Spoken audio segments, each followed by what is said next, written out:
Hello, this is High Recap here. Today I am going to explain one movie called Project Gemini. When a global plant virus first appeared 3 years ago, it immediately began to decimate the majority of our ecosystems. The virus produces severe autoimmune illnesses when consumed, and the absence of plants has reduced atmospheric oxygen levels. Approximately 10%, increasing the frequency of natural disasters worldwide. Leading scientific institutions throughout the globe have been unable to find a solution, and people are beginning to believe that the Earth is doomed.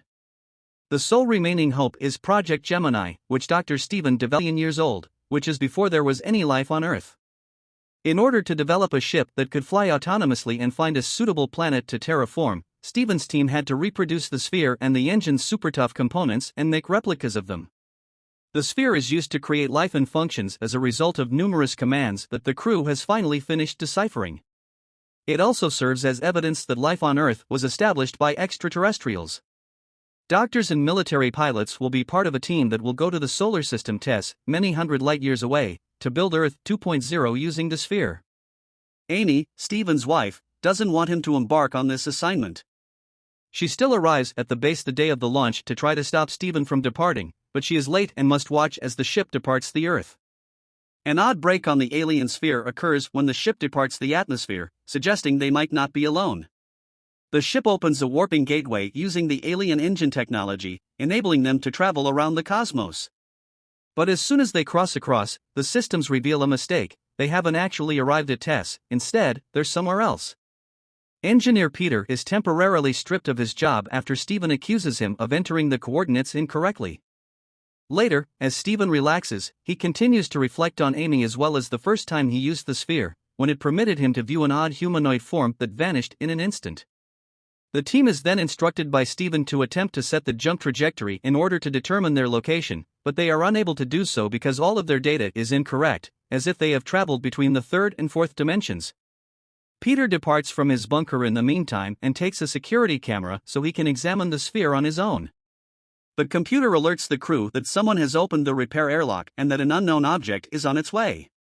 Everyone is startled when they unexpectedly spot a frozen Peter floating outside. Dr. Leona, who has known Peter for 8 years and knows that he wasn't that kind of person, refuses to accept Dr. David's theory that Peter stopped things because he couldn't bear to live with his error.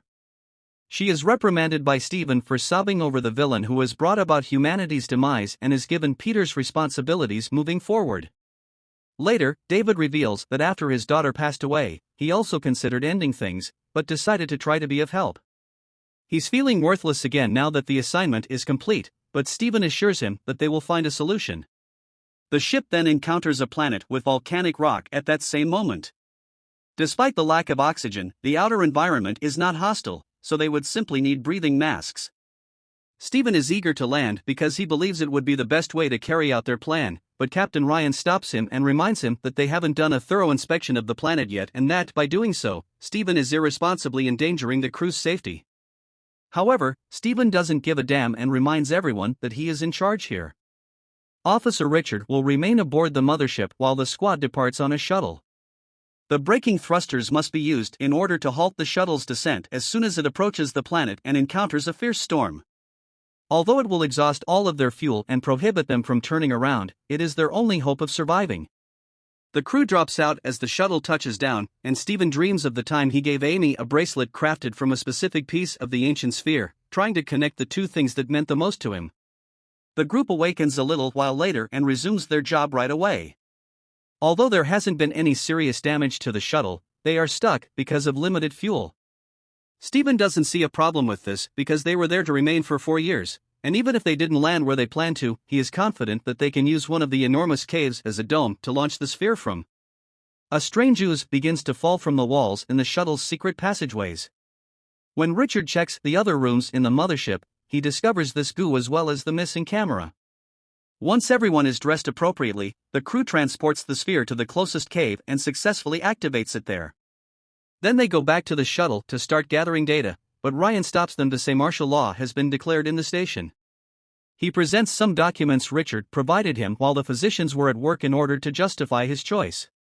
In order to protect himself from accusations of faults in the future, Peter recorded a video of himself inspecting the sphere. He notices something moving in the shadows when he opens the engine door. It suddenly jumps on him, kills him, and throws him out of the ship.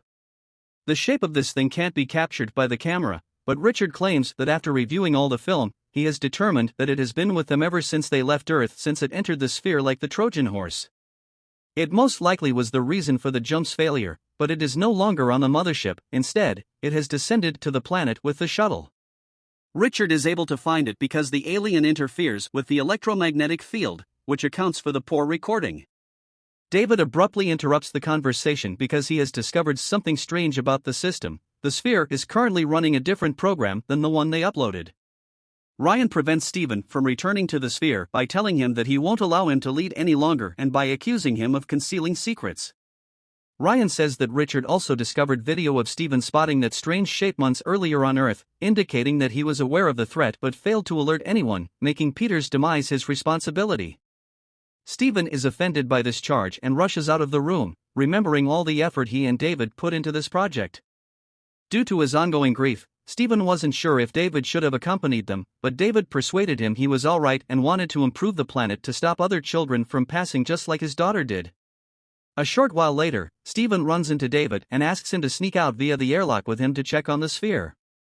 When Steven reminds David of his daughter and the future of the Earth, David is persuaded to defy Ryan even though he first doesn't want to.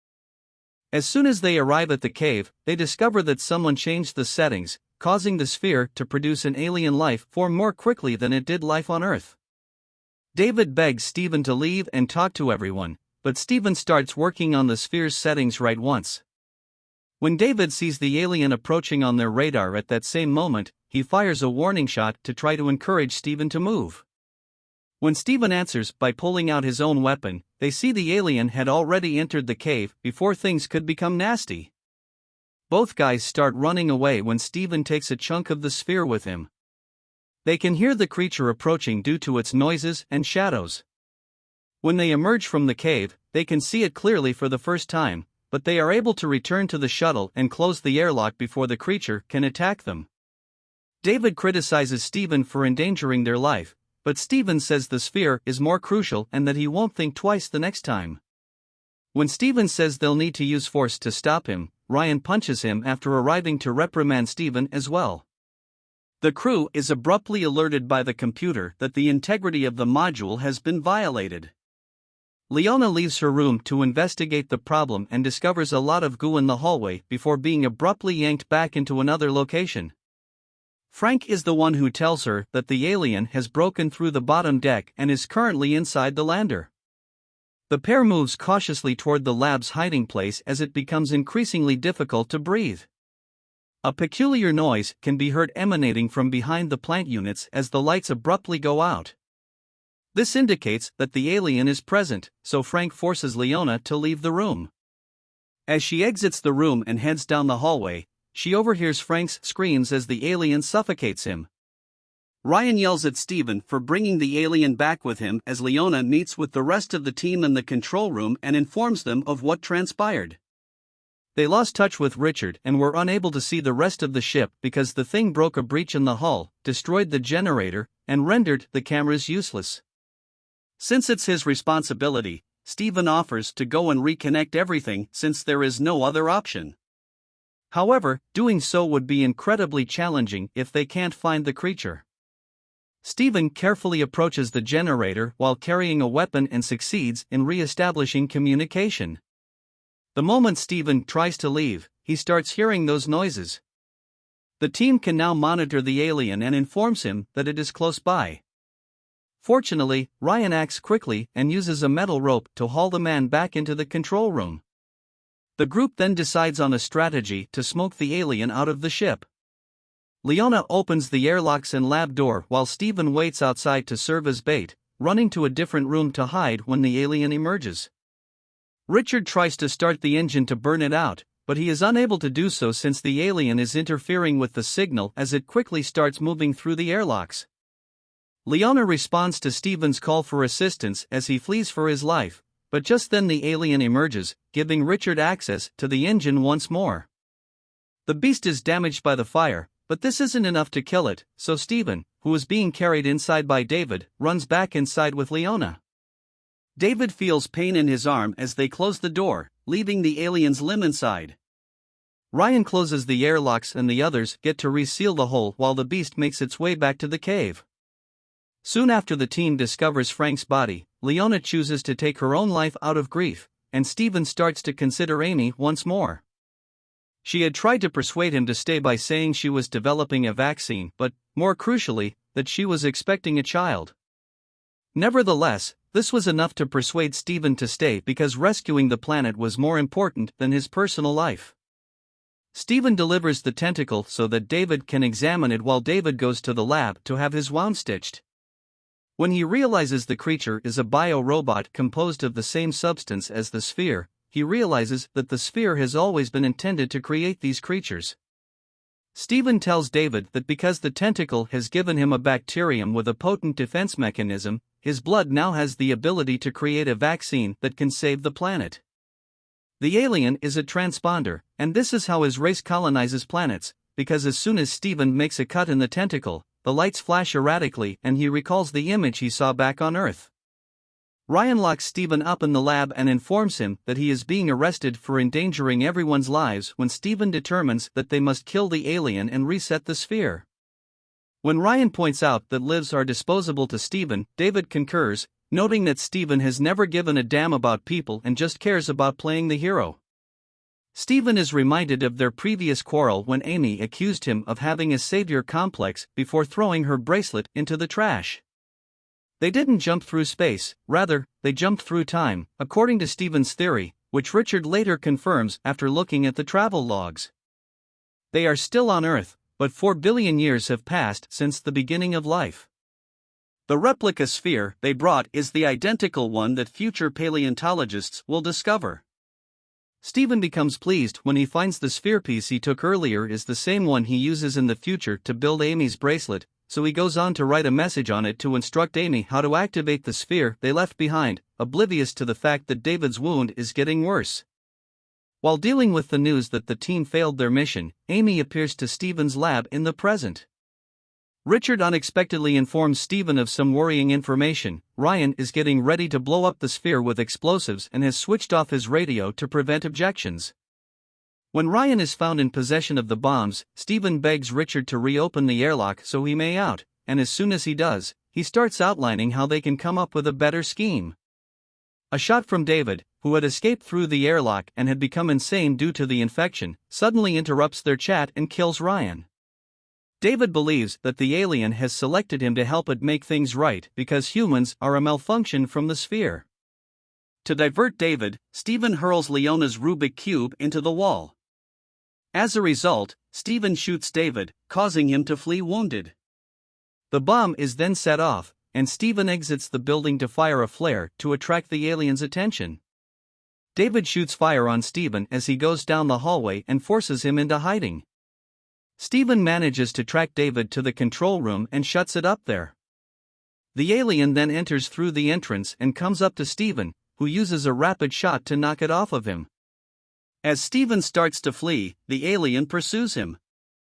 When Steven eventually returns to the control room, he runs into David, who tries to kill him.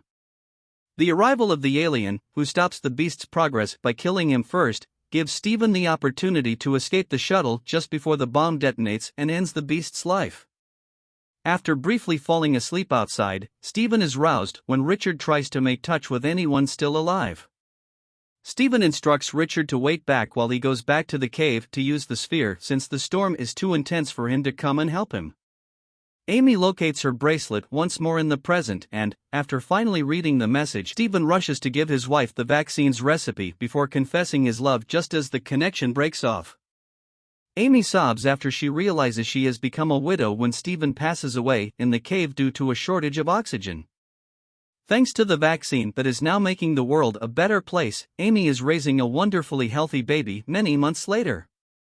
Thank you for watching, like and subscribe.